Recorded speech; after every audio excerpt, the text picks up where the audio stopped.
تو یہی تو حال حنفی بھائیوں کا ہے. امام اعظم ابو حنیفہ نے کہا 20 رکعت تراویح، تو حنفی بھائی کہیں گے عراق کا امام ہے، 20 سے ہم لوگ کمنے والے نہیں ہیں. حنبلی کہے گا امام احمد بن حنبل کا فتویٰ ہے کہ 40 رکعت تراویح ہے روایت قدیمہ میں، اس لیے ہم 40 پڑھیں گے. مالکی کہیں گے کہ امام مالک کا فتویٰ ہے کہ 80 رکعت تراویح پڑھیں گے.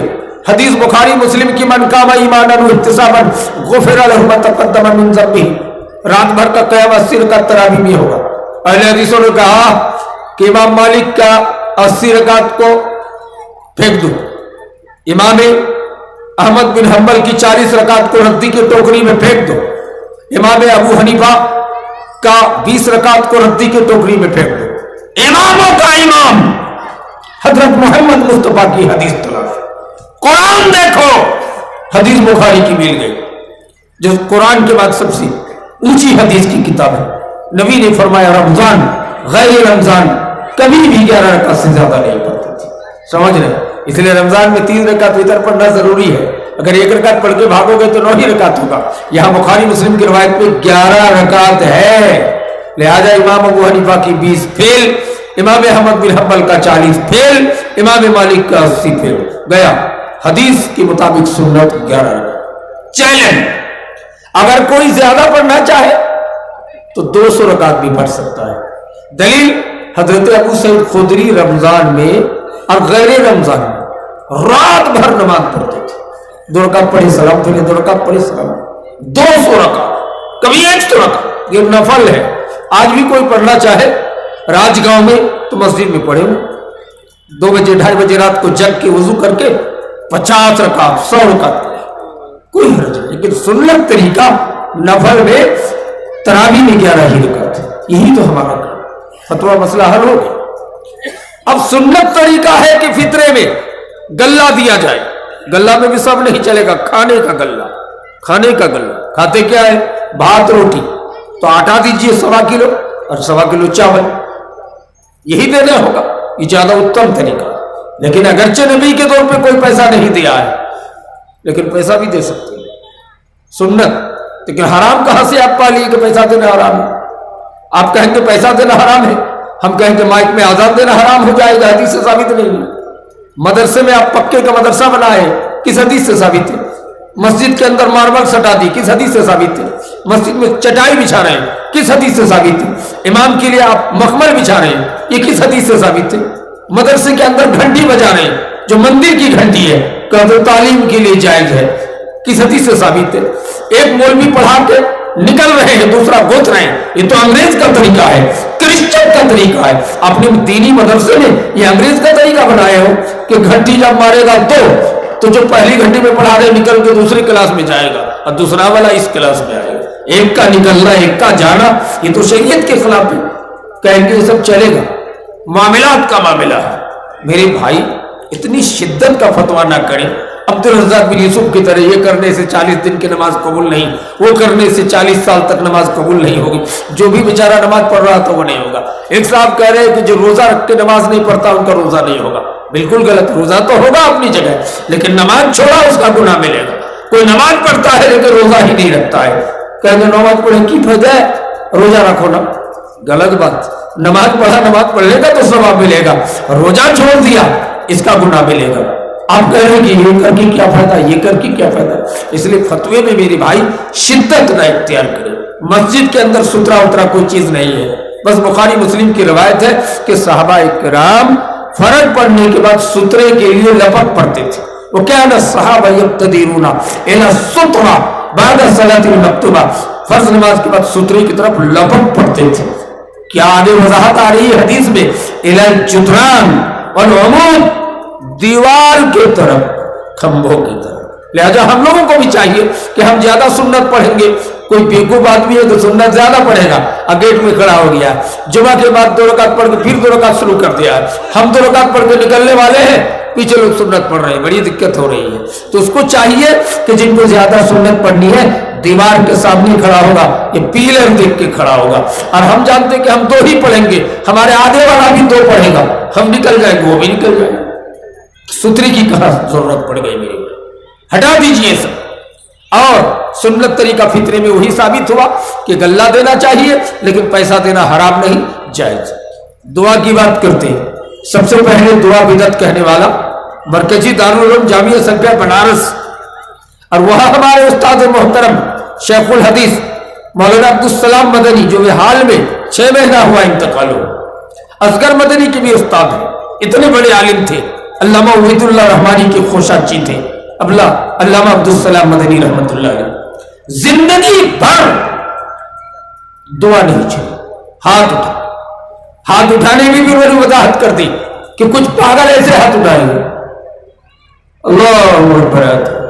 مولانا عبدالسلام کہتے ہیں اللہ اگر کوئی چیز دے گا نیچے گر جائے گا نا، یہ کوئی اسٹائل ہے، ہاتھ ایسے مانگا جائے تاکہ اللہ کچھ دے تو زمین پہ نہ گرے، ہاتھ پہ آ جائے، لیکن یہ اسٹائل سے ہاتھ اٹھا رہے ہیں، جلدی ہر بات کو بدعت نہیں کہنا چاہیے۔ علامہ ڈاکٹر عطیہ شمس رحمت اللہ علیہ مشکل سے 3 مہینہ ہوا انتقال کرنا، پوری دنیا کے بڑے عالموں میں سے ایک تھے۔ ایک صاحب نے کہا مرے ہوئے آدمی کو مرحوم مقبور کہنا بدعت، کہا کہاں پڑھے ہو؟ کہ فتح اللہ عبد الباری کی کتاب میں، کہا وہ بھی لکیر کا فقیر ہے، کس نے کہا بدعت ہے؟ کہا اسی مفعول کا صیغہ ہے، مغفور مانے بخشا گیا، مرحوم مانے رحم کیا گیا، کس حدیث میں پائے ہو؟ کہا استغفر اللہ، یہ یہاں کا عرف عام میں مرحوم مانے رحمہ اللہ، مغفور مانے غفر اللہ معاف کرے، لیکن کسی جاہل آدمی بھی اگر بولتا ہوگا اس کو پوچھئے گا کہ اس کو بخش دیا گیا ہے، کہے گا نہیں ہم دعا دے رہے ہیں کہ اللہ معاف کرے، لیکن ہماری مادری بھاشا میں مرے ہوئے آدمی کو ہم لوگ مرحوم مغفور کہتے ہیں۔ کا کہنا بدعت نہیں، بالکل صحیح طریقہ ہے۔ اگر یہ کہنا بدعت کہو گے تو قرآن کا ترجمہ اردو بنگلہ ہندی میں کرنا بھی غلط ہوگا۔ جو صاحب کہتے ہیں کہ نبی نے نہیں دیا فطرے میں، غلہ چھوڑ کر پیسہ نہیں دیا، ان سے پوچھو کہ نبی نے ممبر پہ چڑھ کے جمعے کے خطبے میں کبھی اردو بولا، بنگلہ بولے؟ نہیں بولے، عربی میں خطبہ دی۔ تب تو بریلی لوگ ٹھیک کرتے ہیں، ہٹ بھی لوگ کہ عربی خطبے میں چڑھ کر نحمد ہو وبالتحقیق بعد الانبیاء ابی بکر الصدیق والاسد اللہ الغالب علی بن ابی طالب وسیدۃ النساء فاطمۃ الزہرا۔ اب کٹیہار میں پڑھے ہوں گے، خطبہ سنتے ہیں عربی میں، اردو نہیں بولتا ہے، لیکن ہمارا فتویٰ ہے اہل حدیثوں کا کہ نہیں، ممبر میں بھی اردو بول سکتے ہیں، نبی سمجھانے کے لیے ان کی بھاشا عربی ہے اس لیے عربی میں سمجھانے کا کام کیا۔ تو میرے بھائی اس طرح شدت والا فتویٰ کو ہرگز نہ اپنائے، عبد الرزاق بن یوسف ہو یا کوئی ہو، اللہ نے ہمیں تعلیم دیا کہ جو رسول دے ان کو لینا ہے، اور جس سے رسول منع کرے اس سے ہمیں رک جانا۔ سمجھ گئے؟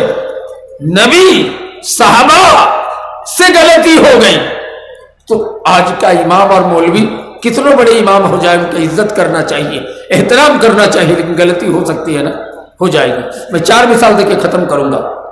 دنیا میں نبیوں کے بعد سب سے اعلیٰ درجے کا جنتی، اب بڑے عالم اور صحابی کون ہے نبیوں کے بعد؟ حضرت ابو بکر صدیق رضی اللہ تعالیٰ عنہ۔ حضرت ابو بکر نے فتویٰ دیا ایک بار جمعے کے خطبے میں کہ اگر کسی کے گھر میں دادی زندہ ہے تو وہ میراث میں سے حصہ نہیں پائے گی۔ ایک معمولی صحابی کہنے لگے ابو بکر صدیق آپ کا اونچا مقام ہے، نبیوں کے بعد سب سے اونچا مقام آپ کا ہے، نبی نے آپ کو دنیا میں جنتی کہہ دیا لیکن فتویٰ غلط۔ حضرت ابو بکر نے کہا کوئی حدیث ہے آپ کے پاس؟ کہا حدیث ہے، دیکھیے نبی نے دادی کو میراث دیا ہے۔ حضرت ابو بکر پھر ممبر پہ کھڑے ہوئے، کہا غلطی ہو گئی، ہمارے آپ کے طرح ضدی نہیں تھے کہ آنا۔ کہا غلطی ہو گئی، نبی کی حدیث مل گئی، دادی کو بھی میراث میں حصہ ملے گا کہ بن جائے گا۔ دوسرا مثال، سب سے بڑے صحابی کون تھے ابو بکر کے بعد؟ عمر رضی اللہ تعالیٰ عنہ۔ عمر کی موافقت میں 15 جگہ میں قرآن کی آیت نازل ہوئی، لیکن حضرت عمر نے ایک بار کہا کہ کوئی اپنی بیوی کو مہر میں 10,000 سے بیسی نہیں دے سکتا ہے، ایک رقم متعین کر دی۔ ایک دیہاتی عورت آ گئی، کہا عمر آپ کہہ رہے ہیں 10,000 سے بیسی بیوی کو مہر نہیں دے سکتے ہیں، قرآن آپ اس آیت کو پڑھیے تو اس میں لکھا ہوا تھا وَإِنْ آتَيْتُمُوهُنَّ إِحْدَاهُنَّ قِنْطَارًا والی روایت آیت ہے قرآن کی کہ ایک اونٹ کے کھال بھر کے سونا بھی، ایک بورا سونا مان لیجیے، اپنی بیوی کو اگر کوئی مہر میں دے دے 10 کروڑ کا تو دے سکتا ہے۔ حضرت عمر بوڑھی کے سامنے اپنے ہاتھ کو لیا اور زور سے ماتھا میں مارا، کہا کہ ہائے عمر، اتنا بڑا قابل آدمی اس جاہل دیہاتی عورت کے برابر بھی قرآن سمجھ نہیں سکا۔ صحیح معنی قرآن کے حساب سے 10,000 کا مہر متعین کرنا غلط ہے، غلط ہے، غلط۔ یہ عمر ایکسپٹ کر، جو چاہے جتنا دے سکتا اپنے اوقات کے حساب سے، کوئی 2 روپیہ بھی دے، کوئی 10,000 بھی دے، کوئی 10 لاکھ دے، کوئی 10 کروڑ دے، مہر بھی دے سکتا ہے۔ یہ عمر کا ہے۔ تیسرا بڑے صحابی حضرت عثمان غنی، حضرت عثمان نے فتوا دیا کہ اگر کسی عورت کا شوہر مر جائے گا تو عدت کہاں گزارے گی، سوگ بیت کہاں کرے گی؟ تو سب نے کہا میکے چلی جائے گا۔ ارے پورش مر گیا ہے، ہسبینڈ کا انتقال ہو گیا ہے، بیٹھ کے کیا کرے گی سسرال میں، بچہ بھی نہیں ہے، میکے چلی جاؤ، بھیجتے ہیں نا۔ حضرت عثمان نے کہا میکے جانا ہی ہوگا، شوہر کے یہاں نہیں رہے گی۔ حضرت ابو سعید خدری کی بہن فریہ بنت مالک موجود تھی، کہا عثمان نبی کے داماد ہو، جنتی ہو، لیکن یہ فتویٰ آپ کا غلط ہے عثمان۔ کہا کیوں؟ کہا کہ نبی کے دور میں میرا شوہر مر گیا تھا، نبی سے میں نے پوچھا تھا عدت کہاں گزاروں، تو نبی نے کہا ہسبینڈ کے گھر میں، 40 دن سوگ بیک تو وہی کرے گی، اس کے بعد میں کی جائے گی۔ حدیث پا گئے۔ عثمان دوبارہ ممبر پہ چڑھ کے ایکسپٹ کر لیے کہ ہم سے غلطی ہو گئی تھی، یہ غلطی اپنی ہے۔ چوتھے نمبر علی، سب سے بڑے صحابی حضرت علی رضی اللہ تعالیٰ عنہ نے کہا مرتدین کا جماعت لایا گیا، حضرت علی نے کہا سب کو آگ میں جلا دو۔ ابو سعید خدری نے کہا کہ علی آگ کی سزا، آگ کا عذاب اللہ کے علاوہ کوئی دے نہیں سکتا ہے، اس لیے تم ایک فتویٰ مت دو۔ منع کیا ہے نبی نے۔ ارے وہ تو دور کی بات ہے، پروانے اگر آگ میں گرے تو نبی نے منع۔ پروانے جان رہے ہیں نا ہم لوگ بنگلہ میں کیا بولتے ہیں، آوئی ہے نا، یہ آষاڑ مہینے میں آتا ہے، آگ میں گر کے جل جاتا ہے۔ نبی نے کہا آگ کی سزا آگ میں مت جلنے دو، ایک کام کرو پلیٹ میں پانی رکھ دو، گملے میں پانی رکھ دو، وہ آ کے گرے گا پانی میں ڈوب کے مرے، یہ اچھا ہے، لیکن آگ کا عذاب، آگ کی سزا اللہ کے علاوہ کوئی دے نہیں سکتا۔ یہ حال ہے کہ نہیں؟ دیکھا آپ نے، آگ کی سزا وہ دے نہیں سکتے۔ حضرت علی ایکسپٹ کر لو۔ یہ دیکھا کہ آپ کو کیا بتانا چاہتے ہیں، کتنے بڑے بڑے صحابہ کو فتویٰ دینے میں غلطی ہو گئی، تو امام سے غلطی ہوگی کہ نہیں؟ امام ابو حنیفہ سے، امام مالک سے، امام احمد بن حنبل سے، امام البانی سے، امام شیخ ابن باز سے غلطی ہو سکتی ہے، چونکہ یہ لوگ معصوم علیہ الخطا نہیں تھے۔ معصوم علیہ الخطا صرف محمد صلی اللہ علیہ وسلم کی ذات ہے۔ اللہ نے کہا ما آتاکم الرسول، جو رسول میں اس کو لینا ہے، جس سے رسول منع کرے اس سے رک جانا۔ نبی کے علاوہ کسی بھی بڑے سے بڑے آدمی سے غلطی ہو سکتی ہے۔ میں ٹائم ختم کرنا چاہوں گا، آپ مولانا حضرت علی کو لے آئے۔ میں آپ کو کہنا چاہتا ہوں کہ فتوے کے معاملے میں جھگڑا نہ کریں۔ التوسط بین الافراط اور تفرید کی راہ جو پہلے سلف کر کے آئے وہی اچھا ہے، وہی ایک نمبر راستہ ہے۔ زیادہ ٹائٹ نہیں اور زیادہ ڈھیلا نہیں۔ یہ کہیے کہ جماعت کے ساتھ دعا ثابت نہیں ہے، لیکن کوئی دعا مانگ لے تو بدعتی نہیں ہوگا۔ کوئی اگر روپیہ 20 جنت کا فیس اللہ بنا دیجئے کہے تو غلط نہیں ہوگا۔ کوئی سور لگا کے بنگلہ یا اردو تقریر کر دے تو گناہ نہیں ہوگا، اس لیے کہ رگاب کی بھی اسلام کی بات بتائی جا سکتی ہے، اس لیے شدت نہ کرے۔ کوئی اگر